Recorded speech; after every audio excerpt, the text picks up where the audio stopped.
Dear friends, welcome to the fourth lecture in our series, Russian Piano Masterpieces, and it's about Stravinsky.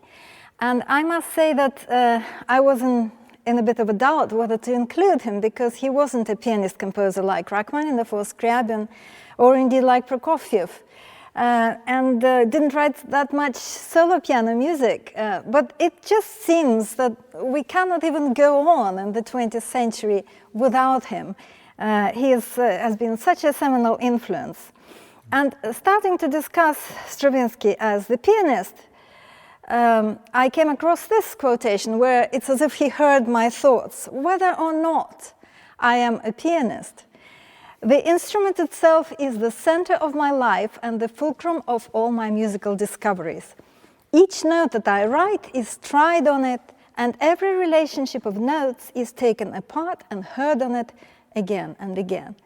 So I think that's why we're going to talk not just about his piano music, his music in general, and it's wonderful to have Peter Donohoe with me again, who hasn't just played solo piano music and recorded it, but you've played it as a duet pianist, you also played it as an orchestral pianist, you played it as an orchestral percussionist. Yes, he seems to be completely central to my yes, and you life. Conducted it as well. Yeah, so basically in jack of all trades.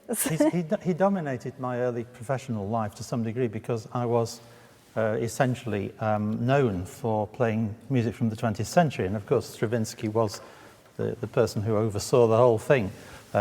He influenced virtually everybody, and he absorbed many influences from previously as well, which I think makes him a fantastic link from the Romantic era into the 20th century. It's interesting, Marina said about his piano playing being, or at least piano music, the instrument of the piano, being central to his compositions, because I understand that his orchestral music was plotted out on the piano in the first place. So and he was a good pianist in a sort of composery kind of way, which means he didn't do any practice, of course, basically. But he was a natural pianist for sure, and it shows to some degree in how he wrote for the piano. So indeed, you know, he had a kind of elite music education. His father was an opera singer, so he had the best teachers. One of his teachers was Leocadia Kashpirova, who was actually a composer, an important composer. And this is what he says about her lessons. Mademoiselle Kashpirova only idiosyncrasy as a teacher was in forbidding me all use of pedals. I had to sustain with my fingers, like an organist. And Oman, perhaps, as I have never been a pedal composer. Very interesting, because there are, in fact, I think even on YouTube, one can hear Stravinsky play the piano in his own piano sonata, which we'll be hearing a little of later on. And it's almost like he doesn't know where the pedal is. And not only that, but he plays it as if he wants to remove any kind of nuance that you associate with Romantic music. It was like a kind of negative approach, sort of anti-Romanticism, as opposed to it being a completely new style. It was like the opposite of what had happened before, which I think he grew out of. And of course, many other composers did the same thing. Prokofiev certainly did. And the Viennese school of Schoenberg, Berg and Webern, they were all kind of looking back and saying, we don't want to do that anymore. That's my take on it. And as they got older, they became much more accepting of the past. And so I will play Stravinsky's piano sonata in a way that Stravinsky may at the time not have approved of, but I bet he would now. Well, I wanted to mention that in the 20s, he had this suddenly an urge to become a concert pianist, who would perform his work. And I think it had to do with competition with Prokofiev, because Prokofiev started playing his own piano concertos in Paris, and he had a fantastic sensation, and he got this triple fee for it, and Stravinsky wanted to do the same. So he started practicing. You said that he didn't practice. That was the point in the 20s when he started practicing and playing, actually even took some lessons. And when Prokofiev was practicing his own piano concerto, he came into the piano shop Pleyel with his friend Poulenc. And Stravinsky was there practicing his own piano concerto with Jean Vienner. And this is the quote which I think is very funny because it tells you what Prokofiev thought of Stravinsky.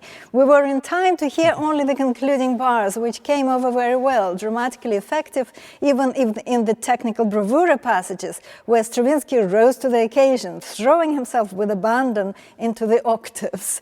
He proudly showed us his biceps. Where can he have got those from?" He did work out, yes, even though, as you can see, he's so much slighter than Prokofiev.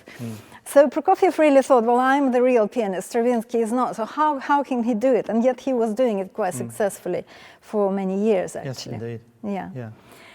Well, I wouldn't really know how much he practiced in any other decade, as opposed to the 20s, but it sounds to me when I hear him play that he is a composer playing his own music. Well, let's hear a little bit. Which isn't quite the same as playing someone else's music or being actually a pianist playing a composer's music. Let's hear a little bit. This is Capriccio.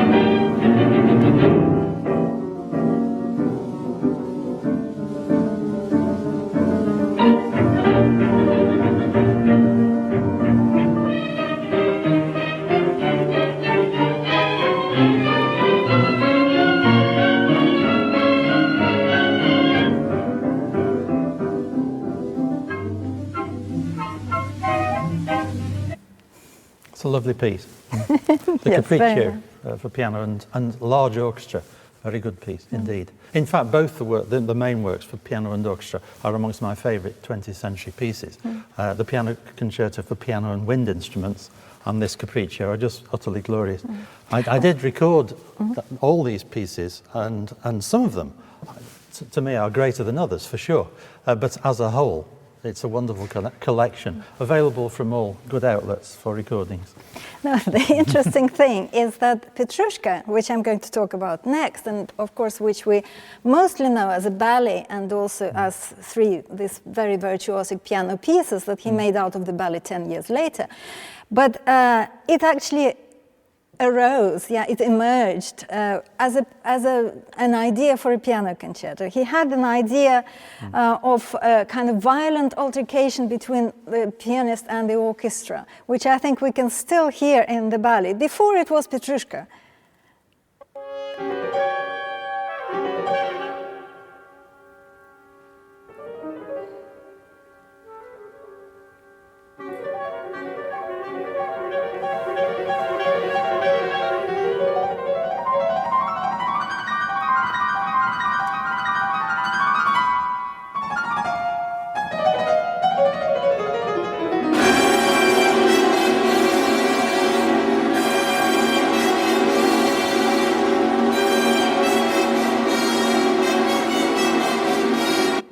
So that was the original piano concerto that he envisaged in his mind. And then he wrote these two piano pieces first, or rather sketches for piano pieces. So one was the Russian dance, Danse Russe, and the other one was based on this music, Petrushka's shrieks, or cries. And Diaghilev, when he just heard, Stravinsky was a rising star of the Diaghilev company, of course, and when he heard these pieces, he said to Benoit, Alexandre Benoit, his designer and librettist, "Yesterday I heard the music of the Russian dance and Petrushka's shrieks, which he had just composed. It's a work of such genius that one cannot contemplate anything beyond it." So Diaghilev knew immediately that this was something, and you had to make a ballet out of it. And Benoit then, out of these ideas in these piano pieces, created a ballet. This is how it started. And very interesting what he says about Petrushka's shriek. After he heard it a couple of times, I began to discern grief and rage and some sort of confession of love, together with an overarching despair and hopelessness. So basically, out of these chords, he gets out a whole character. A character of Petrushka. Is it not that it's polytonal, or bitonal rather? Just hold on a moment. Let's talk about the Russian dance, and then we'll get to that. So the Russian dance, I don't know whether, we're not going to anticipate that you're playing it, but basically it's an interesting piece because it's both very simple and very complex. It looks like there's a lot of notes there, but there are only two harmonies at the very beginning. And it reminds me very much of this piece by Tchaikovsky from a children's album, which is basically supposed to imitate a peasant playing a concertina. Yeah, and so it has only two chords. Maybe you could read that a little bit.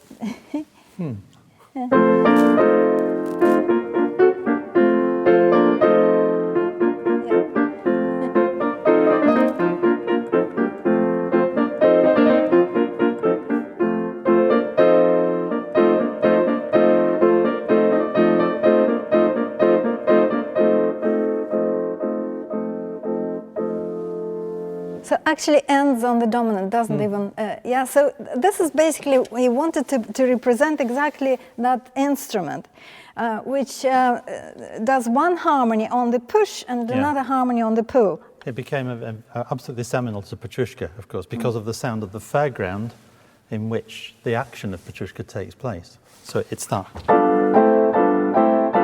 which is all the way through the ballet, and I believe you can do it by blowing into the mouth organ for probably the tonic and then sucking back for the dominant. So you end up with that which is all the way through the piece, except where Petrushka himself appears, and then it becomes two keys, almost diametrically opposite to the joyful sound of the mouth organs. So mouth organ and the concertina, they have the same principle. I just was going to show this. So that's how it works. Well, could I just play maybe two lines of a piece by Tchaikovsky? This is a particular favourite of mine, and it appears was a great influence on Stravinsky as well. Stravinsky was a huge fan of Tchaikovsky, admired him enormously, quite rightly, of course.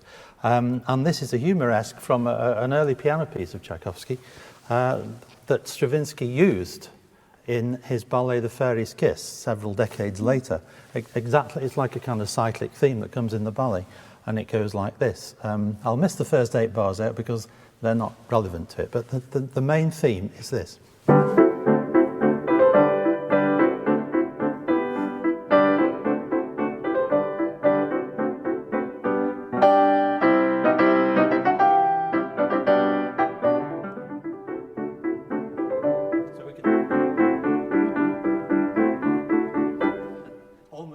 Exactly the same notes that you hear throughout Petrushka, and of course many examples later on in his instrumental music as well. Yes, so and now if we get to Petrushka himself, which of course Nijinsky danced, famously, you can see how the music of that shriek, that we've just heard, so translates into these contorted movements of the puppet.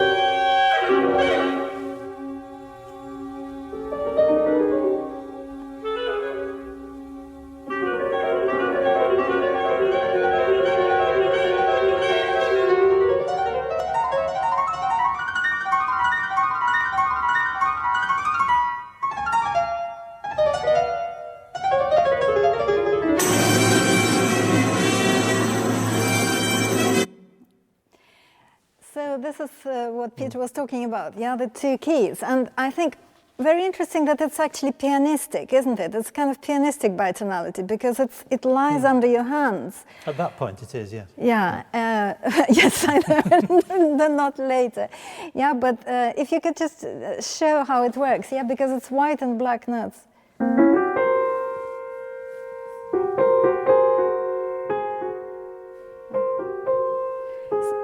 So one hand on the white notes, one hand on the black notes. So again, the piano is the initial impetus for this.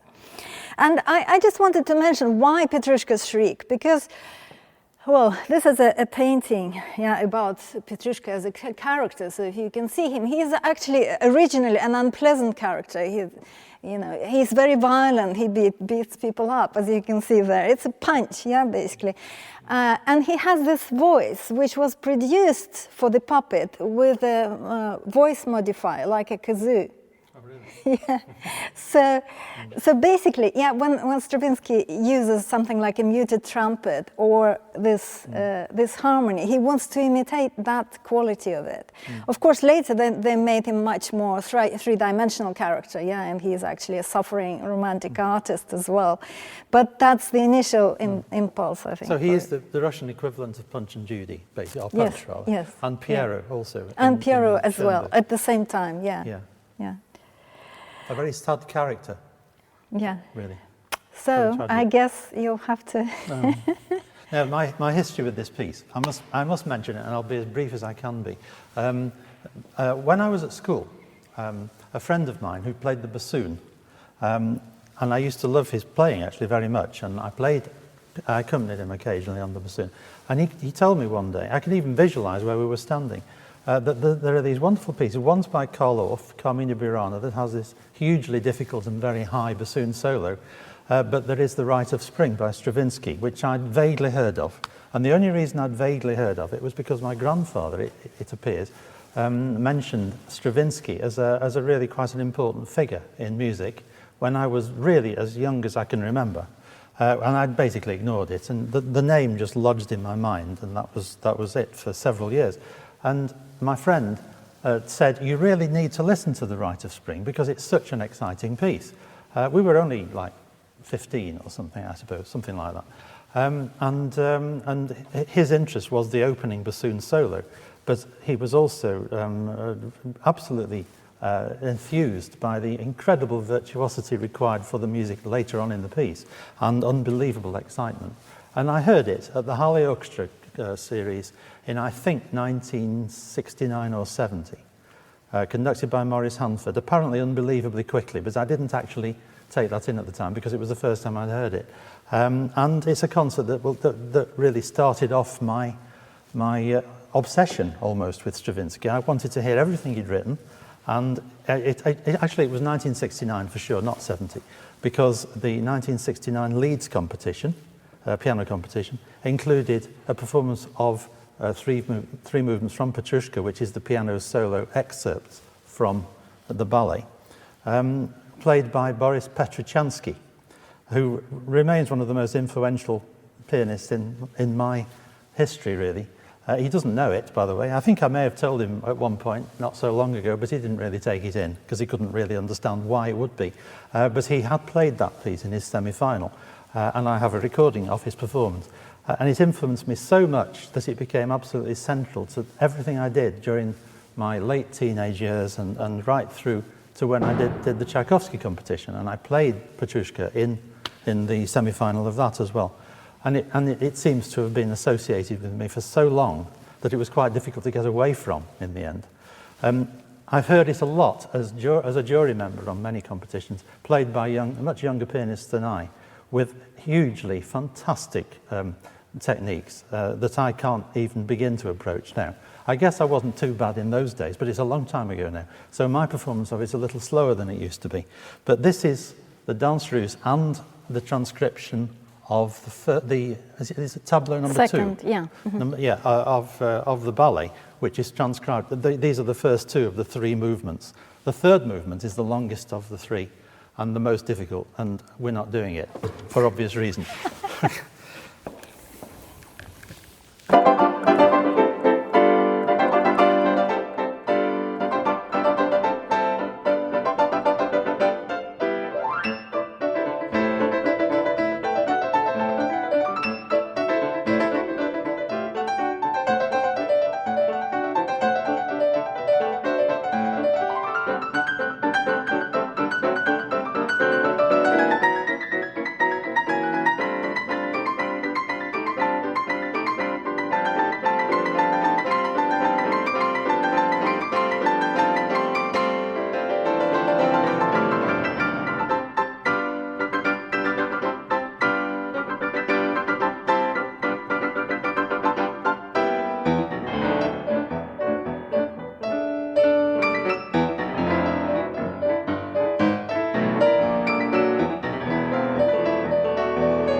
A strange ending, because it immediately in the ballet goes on to tableau number 3, which he didn't transcribe for piano at all. But in the suite for piano, he goes immediately into the beginning of number 3 of the 3 movements from Petrushka, which is actually tableau 4, which begins with it.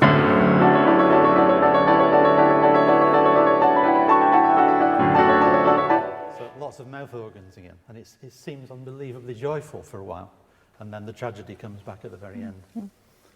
Well, thank you. That was wonderful, and I just kept thinking, you know, this is the piano completely different from Scriabin, for example. Oh, yeah, because absolutely. he started with Tchaikovsky and Scriabin.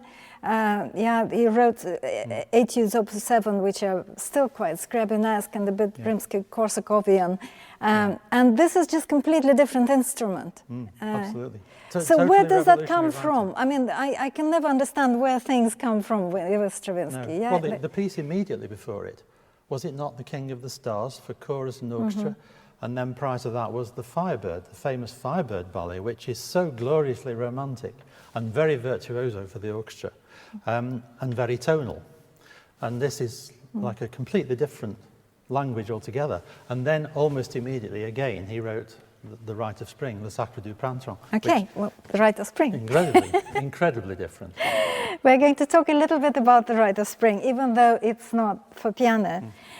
Because there as well, he basically composed it at the piano. The most famous chord of the Rite of Spring is also very pianistic, isn't it? The August of Spring. When I conducted this piece, one of the things I did in the pre-concert tour was to get the cellos and violas to play the 2 chords that become the polytonal seminal chord of the Rite of Spring that's there, the first one.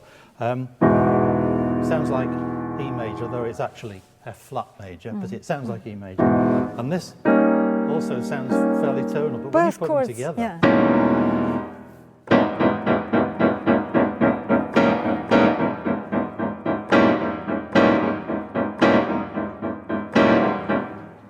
One of the most wonderful 8-bar phrases ever written. Yes. I think that's what my friend, the bassoonist, was talking about when he said, you should hear this piece.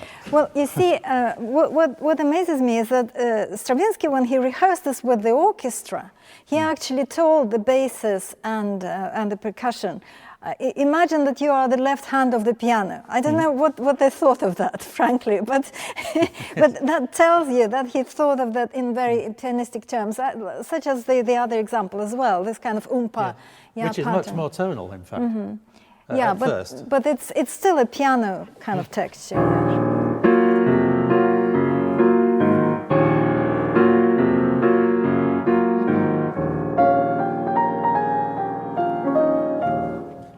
That really is rather lyrical by comparison with most of the rest of the ballet, isn't it? But then it becomes, later on, there's a massive version of the same theme. The same. So I should play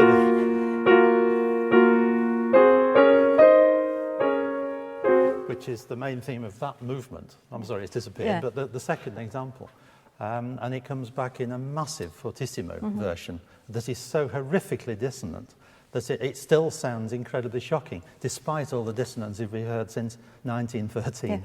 Yes, so I wanted to mention that very important composers played the Rite of Spring with Stravinsky. One of them was Debussy. They played it at the house of Louis Laloy, and Louis Laloy wrote that after they did that, and Debussy basically sight-read the thing, although it's so complicated, but he did it wonderfully. And he said there was no question of embracing, not even of compliments. We were silent, overwhelmed by this hurricane that had come from the depth of the ages and torn up our life by the roots. It's very powerful, isn't it? It still shocks me to think about it. I've known it since I was 17. Yeah. You know, and Debussy himself said, wrote to Stravinsky, our reading at the piano of Le Sacre du Printemps is always present in my mind. It haunts me like a beautiful nightmare, and I try in vain to reinvoke the terrific impression.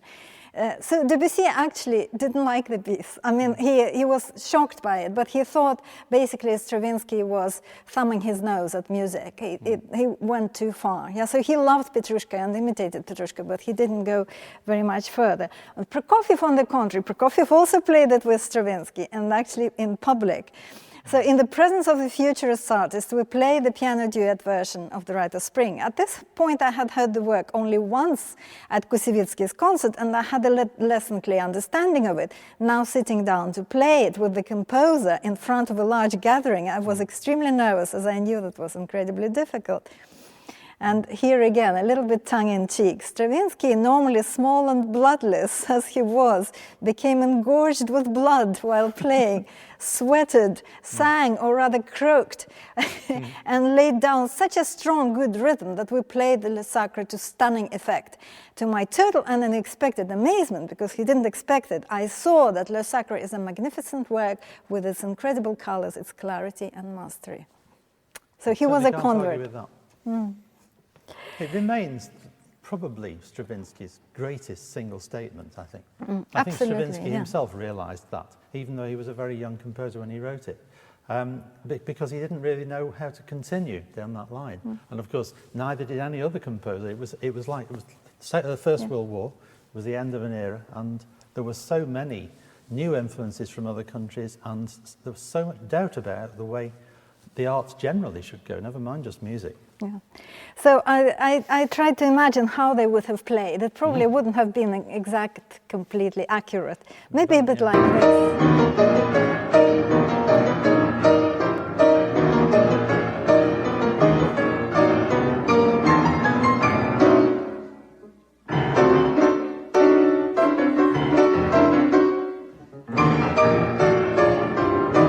I have no idea who that is, but it sounds pretty accurate to me, I have to say, although a little bit on the fast side. Yeah. But it is it's Bernstein and Michael Tilson Thomas. Oh, really? Oh, okay. Well, that would explain it. Yeah. Okay, now I wanted to have a little theme of the wrong notes. I mean, we heard a lot of wrong notes already, but Thank you for that.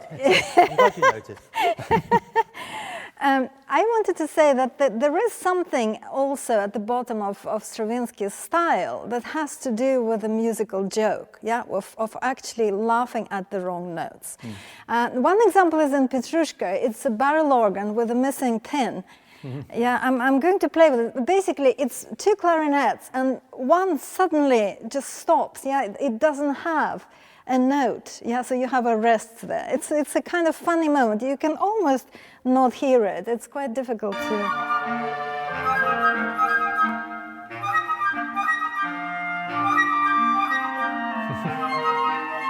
Yeah, so it's like suddenly something is broken. So he liked this kind of jokes.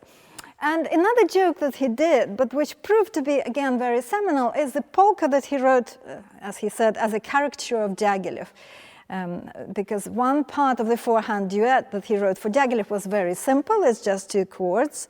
Yeah, and so he played the polka to Diaghilev and to Italian composer Alfredo Casello in a hotel room in Milan. And I remember how amazed that both men were that the composer of Le Sacre de Printemps should have produced such a piece of popcorn. For Casello, however, a new path has been indicated, and he was not slow to follow it. So-called neoclassicism of a sort was born at that moment. Very cheeky comment, I thought. Absolutely. But, I'm just trying to work out which hotel it was. I've never managed to play any Stravinsky in a hotel and get away with it. Well, there you go. Oh, yeah. Sorry.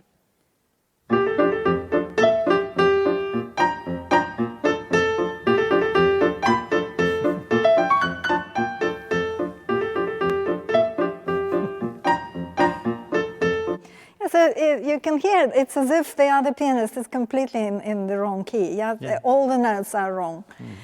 And it's very interesting that it's a light example, but quite a lot stems from this, because basically what happens there with neoclassicism, that it's again, some very familiar idioms are distorted, changed, shifted. And yet, at that point, he stops laughing at it, or at least he presents it to you as if it is not humorous. I wanted to show, this is actually, a portrait of Stravinsky, somebody did in 1914. You probably cannot guess that it is Stravinsky. But, and a couple of quotes from a review also of that year, which compares Stravinsky's music and The Rite of Spring with Futurist paintings, where there's a displacement of things. Eyes have gone in different direction and so on. Also compares it with poetry, where the words are all mixed up at the time. And he says displacement, or in Russian it's like a shift, so shifting things. It becomes one of the most important principles of Stravinsky's music, and everything is shifted, tonalities, rhythms, intervals, octaves suddenly slipped from into sevenths and so on. And it's not always funny either. Well, it's not funny anymore. But no, but I mean, some of his music, his neoclassical music, that's serious, particularly the religious music, is so beautiful. The Symphony of Psalms, which has got one of my favourite cadences in it. I can't quite remember it, I don't think. It's something like... I think that's right. Something like... It's almost jazzy, isn't it? Yes, and again, it comes from a normal cadence, which is kind of shifted. But it's shifted in a very beautiful way rather than in a jerky way. And also Les Noces, which I have to say is probably my favourite, my personal favourite piece. Hold off about Les Noces, we'll get there in a moment. I'm leaping ahead, I'm sorry. Let's talk about it. We should rehearse this, shouldn't we? Actually, I don't know why I put Les Noces later, but there is no reason for that. But basically, I wanted to quote, we're coming to the sonata, and I want to quote from Prokofiev. Stravinsky has delivered himself of a dreadful piano sonata, which he himself performs, not without a certain chic, and that's again a dig, but the music itself sounds like Bach with smallpox. So this is the displacement thing, that happens. And the interesting thing also, this is a sketch of the first movement of the piano sonata, and you can see that he actually puts fingerings in, which is very rare for sketches. People usually wouldn't do that.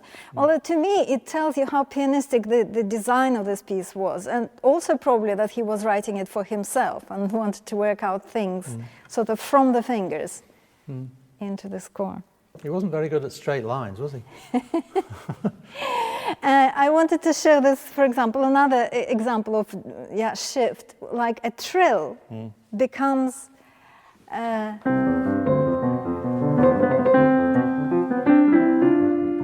it appears like a sort of sore thumb, doesn't it, in the middle of a very lyrical line. Yes. Suddenly we have that. Yes, and it's not really a trill. It's a ninth instead of a second. So this is exactly the kind of perverse thing that he would do.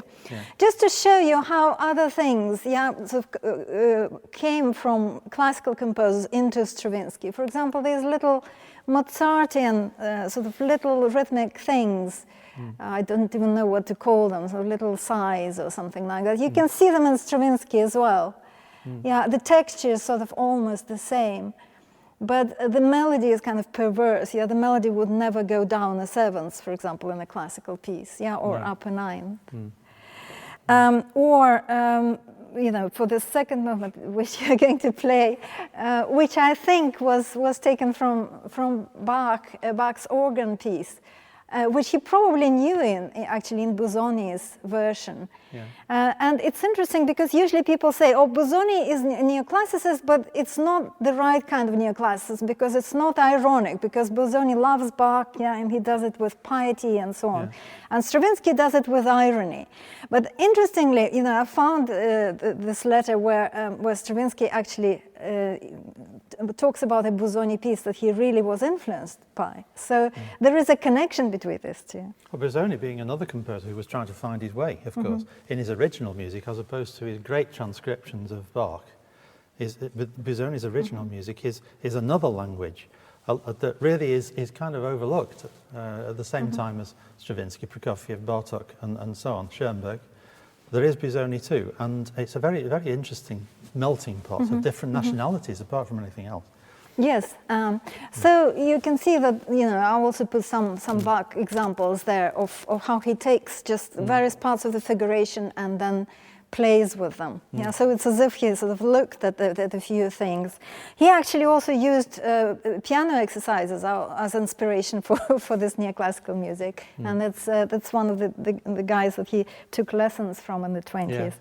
That he used as well. But it's all based in, even though it is ironic, I think it's based in genuine admiration for almost all composers in the past, as long as they died. He wasn't particularly interested in supporting people who were alive anymore. And he was a bit of a bitch when it came to other composers, wasn't he? But once they were dead, he was extremely generous about them. Yes, I think it comes from admiration, but he also had he had to present a different kind of aesthetic stance, yeah? That he's very cool about it. This is what he says, you know, the sonata is like extra dry champagne. It does not give a sense of sweetness. No. It does not relax like other forms of this drink. Instead, it burns. Well, look at his face. It's exactly the same kind of attitude. Well, that's why I put it there next to the quote. Yeah. I think, yeah, shall we have the sonata? This is sonata 1924 it was written, yes? Yes. Which places it 11 years after the Rite of Spring and in a totally different world, really. So this is the second and third movements of that sonata, which is, in fact, the piece that you can hear Stravinsky himself play on YouTube.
Love the last chord.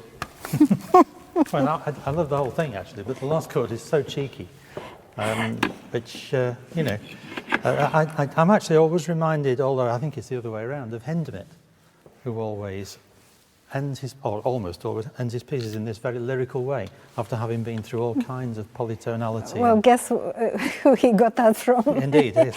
Yes. That's a prize example of exactly that. Yes. Yeah. So, well, I thought, you know, the way you played it was beautiful and romantic even. This, of course, is the very famous quote. Yeah, that's he must have said this on purpose. Yeah, I consider that music is by very nature is essentially powerless to express anything at all, whether a feeling, an attitude of mind, or psychological mood, a phenomenon of nature, etc. Music Why does would not he say a express. thing like that? Well, because he wanted to be contrary, yeah, Yeah, because I think that right. was his thing. And actually, I think there is some truth in probably the implication of that, which is that music is by association going to produce an emotional reaction in the listener. And it is always in the context of something else. And I remember reading somewhere that if you were to play the Chopin Funeral March to someone who'd never heard any Western classical music and asked them what emotion it conveyed, it quite possibly wouldn't be sadness at all. And I suppose the same applies to Beethoven's Ninth Symphony and everything else that Yes. we immediately associate with a very obvious emotion. But someone who doesn't know the context. Yes, we need to be culturally immersed in this. Yeah. And then it means something and it expresses lots of things. But anyway, he was fascinated with this idea of non-expression. And he didn't like pianists playing rubato or in an expressive way. So actually he wanted to use the pianola. So that was his next trick. And that piece sounds like a pianola, doesn't it? Right. It sounds like you're going there with the pedals. He even wrote an etude for pianola, which I think is such a perverse idea, yeah, to write a study for pianola. I'll just give you a little bit of taste of that.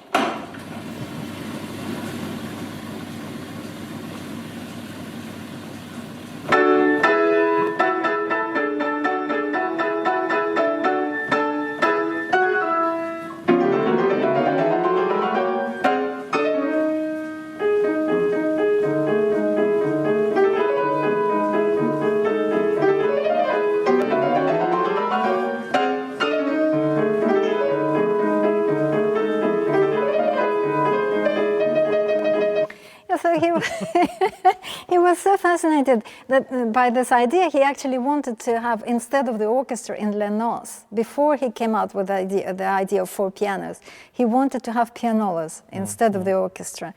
And then he was disappointed that you could still do rubato on the pianola, because the guy who pulled the roll through, you know, he could actually affect it. Yeah. So Is it not the case, though? I'm sorry to interrupt, Yeah. but I mean, it always strikes me when I read the things that people, not just Stravinsky, but people from that era tended to say. They were reacting negatively against a sort of excess that was going on at the time. Bartók certainly did, and Prokofiev very famously said things like, the time has come to do without Chopin and Mozart, and all these kind of things, which sounds like a teenager. It's the sort of thing I'd have said in 1967. And, you know, when they got older, they completely changed their minds and absolutely revealed their admiration for this. But there was definitely, around about the time that these composers were writing, there was definitely a tendency towards excess expressiveness, which was almost like quiche. Well, it was quiche in many cases, just over the top.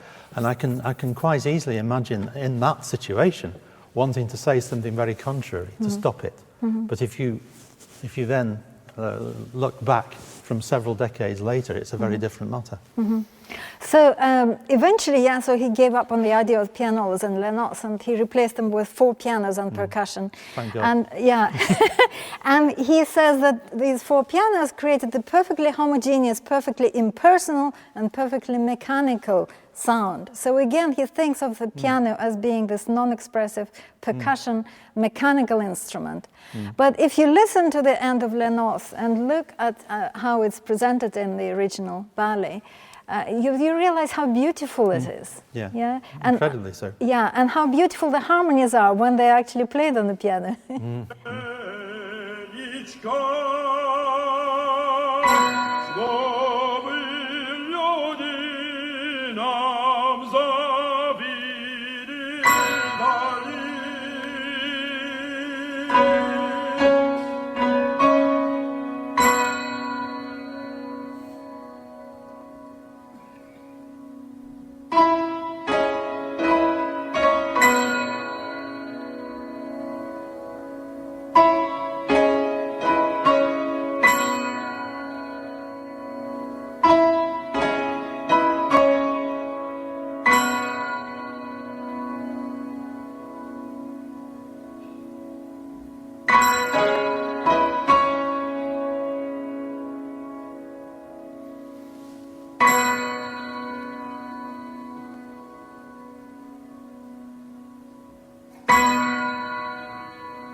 Incredible. And of course, immediately reminds me of Messiaen, who absolutely explored the resonances of bells, which is exactly what Stravinsky is doing. And he's pretending that it doesn't have any emotional impact. It's phenomenally emotional. It's very obviously redolent of a Russian ceremony. Well, it's what it is. It's a Russian ceremony, a wedding. And it is so Russian, of course. And Stravinsky perhaps didn't realize just how Russian he was. I'm not really sure, as he was an immigrant into France and then America and well, Switzerland. I think he was at that point. He was writing a lot of Russian pieces precisely because he realized that he's emigrated now forever. He couldn't come back because the revolution happened while he was abroad. Yes. So, yes, just talking about that, I put here an very interesting quotation from Schoenberg, who says that the manner of performing classical music, because the manner changed at that time, this is 48, he says, of the so-called romantic type, suppressing all emotional qualities and all unnotated change of tempo and expression, derives from the style of playing primitive dance music. Well, slightly objectionable comment, but like we're not going to go into that. This style came to Europe by way of America, he blames America, where no old culture regulated presentation, but where a certain frigidity of feeling reduced all musical expression. Astonishingly enough, almost all European conductors and instrumentalists bowed to this dictate without resistance. All were suddenly afraid to be called romantic, ashamed of being called sentimental. I find that it is interesting, as I say, it has very sort of xenophobic aspects to it. But nevertheless, I find it interesting that he connects it to the arrival of things like ragtime and foxtrot, which really had to be in time, absolutely had to be. You could not, because otherwise you couldn't do the syncopation. So our last segment is about the ragtime. And I just wanted to show you the original music that Stravinsky got absolutely so fascinated by that he would improvise in the style of rag for hours. And he got obsessed with it, and he wrote several pieces based on this. So this is the original, Scott Joplin, mechanically reproduced.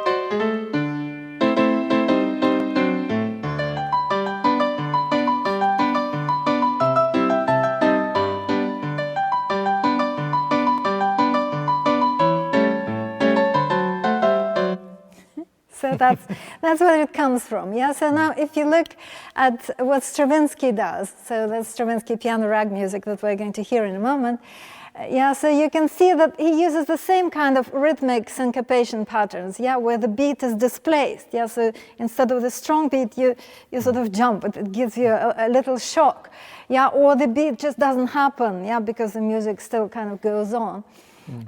But in Scott Joplin, there's always this vamping pattern, the umpa pattern, which is always keep steady. It has to be steady. So look at this perversity that he does there. So he uses the same rhythms, but he changes the meter all the time. Yeah, he even uses that same pattern on the left hand. Yeah. But it stops making sense because he actually changes it from 2 to 3, yeah, to 4, and so on. Yeah, I'd like to ask him, in fact, why that happens sometimes, because you can't actually hear it. In the Rite of Spring, you can hear the rhythmic patterns very strongly.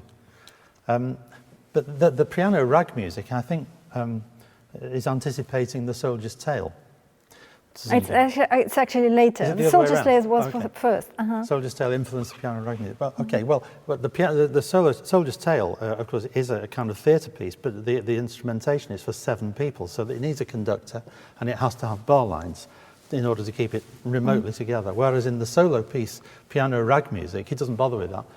For quite a lot of the piece, he throws away the bar line altogether, and you get a line and a half with no meter whatsoever, except that the rhythm is very precise within that mile and a half, that bar and a half, and it's very, very. It's very. I have conducted the Soldier's Tale, and it's very strange because there's one particular, quite well-known bit where you go.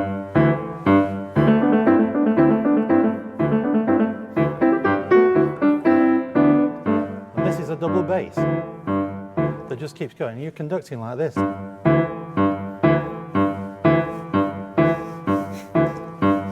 And it's a very strange feeling. I can't even do it. It's like they're doing this, where you're conducting something that keeps on changing meter, but it actually sounds like it doesn't change at all. And it's a very odd thing. I want to know from him why.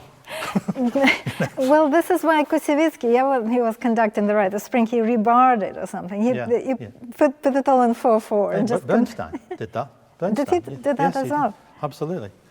It's interesting to know why, or to ask rather, why Bernstein would do that with the very piece that sounds like the rhythms that he'd written down, whereas later on it really doesn't.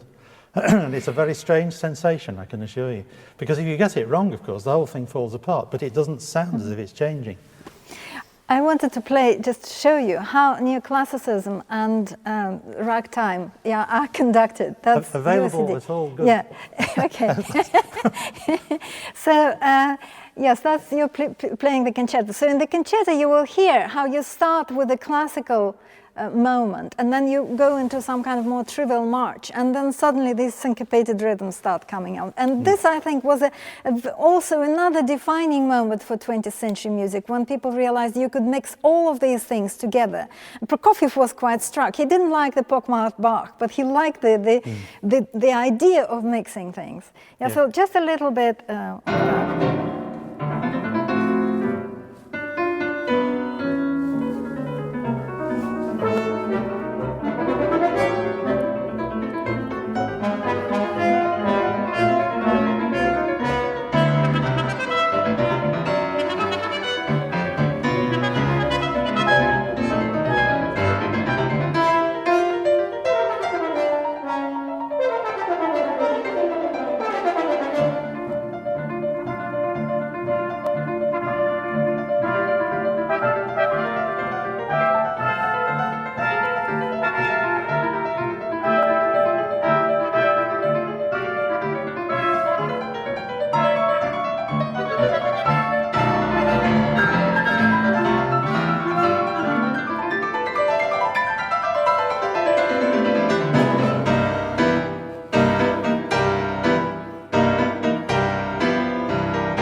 Sorry, I had to cut it off. In actual fact, that's a quote from the sonata. It's exactly the same music just there at that point, and it's the same pianola effect, isn't it? There's this kind of mechanical drive. Yeah. Another thing I wanted to mention is just that these crashing chords in the middle of piano rag music reminds me very much what he does in Danse Russe. Yeah, that kind of connects the beginning and this period. Yeah, on the Rite of Spring. Yeah. That kind of chord, yes. Yeah. It is almost jazzy, not quite. So just before we end with Peter playing piano rag music, I just wanted to show you this wonderful cartoon. Yeah, a Punch cartoon from 1927. Yeah, what's the matter, dear? Is it bad news or Stravinsky? So we found, yeah, that even when we advertised this talk on Twitter, somebody reacted in this way. Yeah, so this, the punch that Stravinsky packs is still quite absolutely. felt. Yeah. But just to summarize, yeah, there are so many things in his music connected to the piano. The piano is connected to all these instruments that he wants to imitate, such as mouth organ concertina, bells, percussion, cymbalom. It's connected to all of that. And all these other things that I mentioned, chords that lie under fingers, fingerings and sketches, piano exercises as a source of material, piano sound and piano mechanism, as a sort of inspiration. Yeah. So this is just a recap slide, and then I think we can... Quite fantastic influence over every composer since, it seems to me. Even if they didn't want him to be, I think he was. So this is piano rag music, which I have to say, I don't think is his greatest work, but it's great fun, and it has the silliest ending of anything I've ever heard, and that's quite a lot of pieces.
That's the end. Thank you very much. Thank you. I'll do a bow. Yeah? Thank you.